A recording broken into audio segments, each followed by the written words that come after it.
O God, take my lips and speak through them. Take our minds and think through them. Take our hearts and set them on fire for you. Amen. Emmanuel and Carol Genovese steadfastly attend our morning light service held every Sunday at 9 a.m. in our little chapel on the first floor of the parish house. The little chapel is a beautiful space, sunlit and filled with spirit, where all generations gather on Sunday mornings to worship, sing, and offer prayers. Emmanuel and Carol Genovese are always there. On the first Sunday of Advent this year, Emmanuel dropped off Carol and went hunting for a parking space. It was Thanksgiving weekend, and he reasoned that there must be street parking nearby with so many out of town. What he didn't count on was the 6K race starting right then across the street in Boston Common. So he had to scurry into our service a few minutes late as we sang our first hymn, O come, Emmanuel. Just as if on cue, he entered and we saw Emmanuel arrive there with us. At this morning prayer service, we also sing, O come, Emmanuel, all 4 Sundays in Advent. It's a King's Chapel tradition. We will sing it at the end of this service. Emmanuel meaning God with us. So throughout Advent, we're singing, Come, O God, be with us. All Advent, we sing it longingly. Come, O God, be with us. Here, now, with us. Have you ever longingly prayed, Oh God, be with me? Whispered it as you stepped into the boardroom before a high-stakes presentation, or as your airplane barreled down the runway, God, be with me. Said it as your child drives off to a nighttime party or to college or to a new home across the country. God, be with her. Sobbed it as our hearts are broken. The prayer of an immigrant woman I knew in Newton when her husband suddenly died, leaving her with an infant. God, be here. Right now, I need you. Maybe you've thought it. One of those times when we all believed that the end might be near and our strength was exhausted and the options were closing. God, be with me. Emmanuel, God with us. Not God distant in the heavens, not God on a throne as judge, not even God as the universe. Goodness permeating life, but inaccessible to you. Emmanuel means God with us.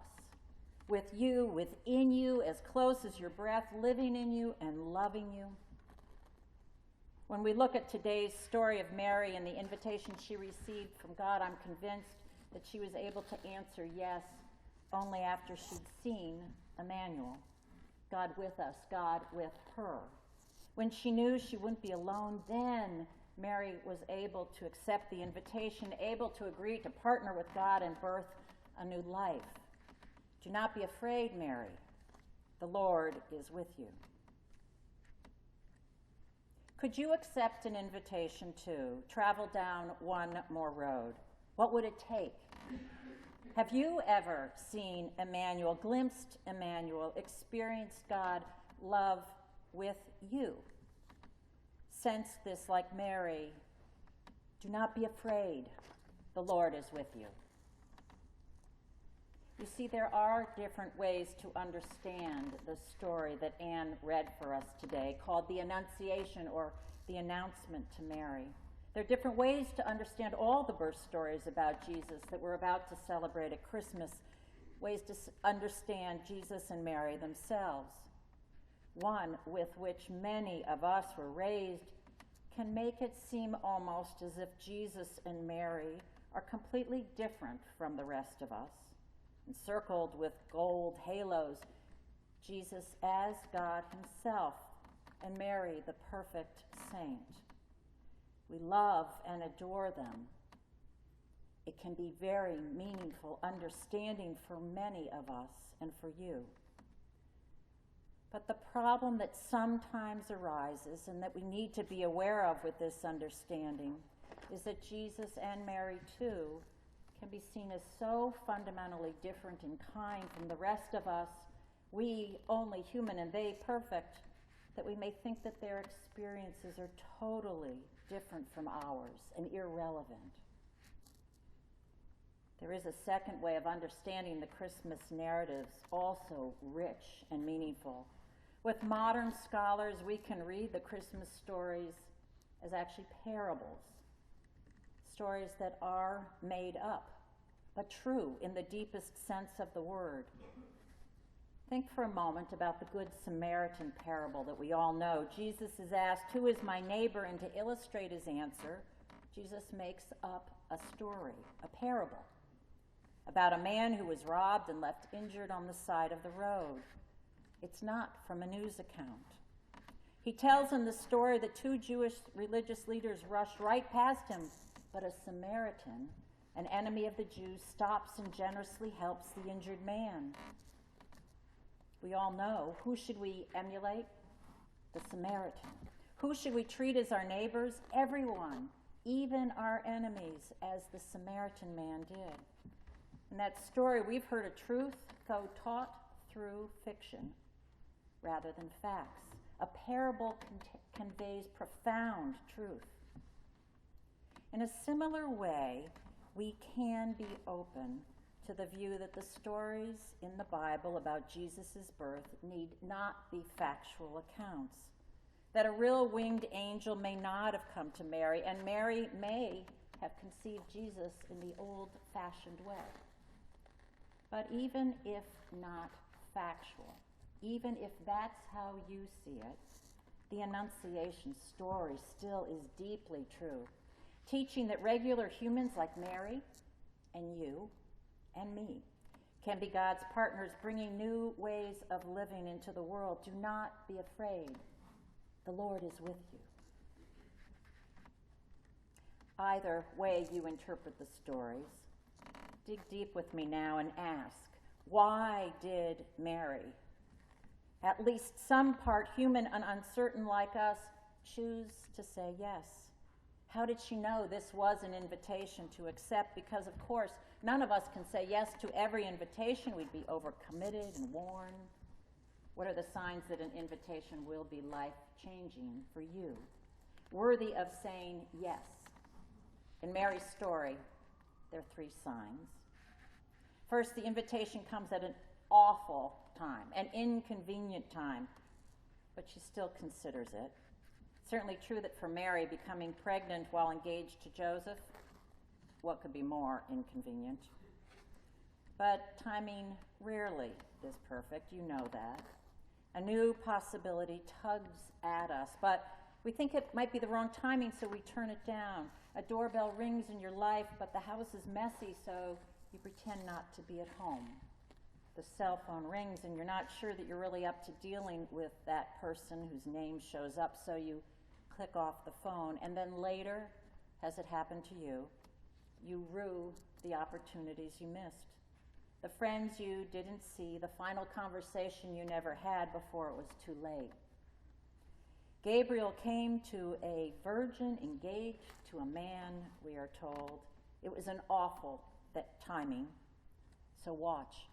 The invitation always seems to come at the wrong time, and instead of just saying no, dig deeper. Do not be afraid. The Lord is with you. Second, when the invitation arrives, we never feel immediately well-suited. We're always convinced that we're not yet quite ready, that we're not the most appropriate choice, that we lack in faith or strength, or so we rush to join the long line of others convinced that they weren't the right choice either. Ahead of us in that line is Sarah, wife of Abraham, far too old to have a child. Oh, invite someone else to birth your nation, she laughs. Moses is in that line too. He's on the lam as a murderer. No one will listen to me, he stutters. Invite another person to free your people from slavery. King David and the prophet Jeremiah were patently too young to be given major tasks. Oh, choose David's older brothers, the elders propose. I am but a child and cannot speak, Jeremiah sighs. And Isaiah, prophet for the ages, who we quote throughout Advent, he felt much too sinful. Woe is me, for I am a man of unclean lips. Each excuse that we would like to make has already been tried. That excuse, oh, I'm too old, I'm too young, not a leader, only a sinner. God picks us nonetheless. God always sees potential in us to which we are still blind. Mary, we're told, is favored in God's sight, and we wonder, does that mean she's set apart so different? But you're favored too. Because to be favored literally means to be graced. You've received love without earning it, free of charge. Grace. To be invited means God will provide you with what you need. How could Mary say yes, or Sarah, or Moses, or Jeremiah, Isaiah? Who of us feels up to it? Maybe we aren't, until we see Emmanuel, God with us. Do not be afraid, the Lord is with you. Third, Mary was very clear. The thing that she was invited to do was impossible. 2 + 2 don't equal 4. Babies are never born to virgins. Pharaohs would never let slaves walk away. South African apartheid could never be dismantled through little people forcing divestment in South African stocks. Race discrimination could never be exposed and made illegal by nonviolent civil disobedience. American attitudes on gay marriage could never change by individuals brave enough to say whom they love and claim their rights in court. Wider understanding of Islam will never change our military strategies. When Mary is told nothing will be impossible for God, she's also told Elizabeth in her old age has already conceived. Oh.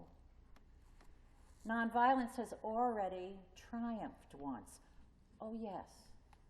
Rights have already been protected. People have already been given greater dignity. It can happen again. How could Mary say yes, or Bishop Tutu, or Martin Luther King, or Gandhi, or any other leaders of impossible causes? Could they have seen Emmanuel, God with us, and found that the impossible was done? Do not be afraid. The Lord is with you. The Annunciation of Mary was not simply delivery of a telegram giving news. I don't think it was delivery by an unusual means, an owl like in Harry Potter, or an angel with fluttering wings. Or if those were the ways it was delivered, it wasn't either the winged messenger or the news itself that gave Mary the courage to say yes. It was the one behind the message, promising to be with her. Do not be afraid, the Lord is with you. How could Mary say yes to an invitation that came at completely the wrong time, for which she at first must have felt unqualified, an invitation to accomplish something impossible, never yet done? In order for her to say yes, I think Mary had to have seen Emmanuel, God present with her in her love itself, present, seen in her all she could be, all that she already was from God's perspective. How could Mary have said yes unless she trusted that she was loved and held and always would be? Even if tragedy struck, it would be all right in the deepest sense. Even death could not defeat Emmanuel, God with us. Poet Marie Howe imagines herself as Mary in her poem Annunciation and describes the conviction Mary may have had. Even if I don't see it again, nor ever feel it, I know it is. And that if once it hailed me, it ever does. And so it is myself that I want to turn in that direction, not as toward a place, but it was a tilting within myself, as one turns a mirror to flash the light to where it isn't. I was blinded like that and swam in what shone at me, only able to endure it by being no one, and so specifically myself. I thought I'd die from being loved like that. I thought I'd die from being loved like that. The Annunciation of Mary, a powerful story of love conveyed to her somehow, enabling her to say yes. She'd seen Emmanuel, God with her. Others of you have too. I've heard some of these precious stories from you, experiences intense and real. You tell me that in the darkest of times, a light came shining into your darkness and you knew you weren't alone. One told me about a bright light blazing, radiant and real, illuminating life in a fresh way, conveying what was most real, that there isn't anything to fear, not even death. And then the feelings recede and the light fades, but it never becomes less real to you. You remember that moment with utmost clarity, the experience as real today as it was then, and I'm awed to silence as you speak.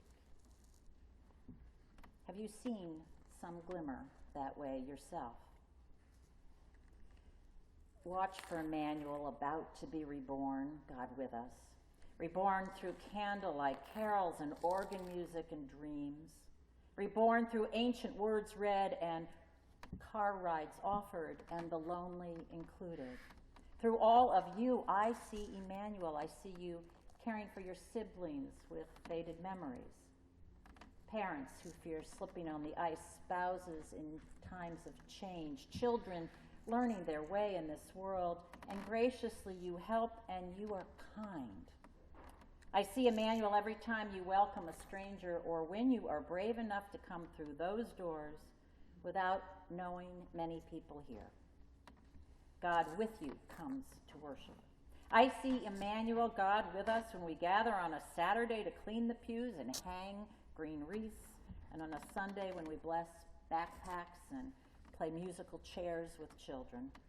Why could Mary say yes? What allowed her to accept the shocking invitation that changed her life? Somehow she'd seen Emmanuel, God with us. May we all. Oh, come,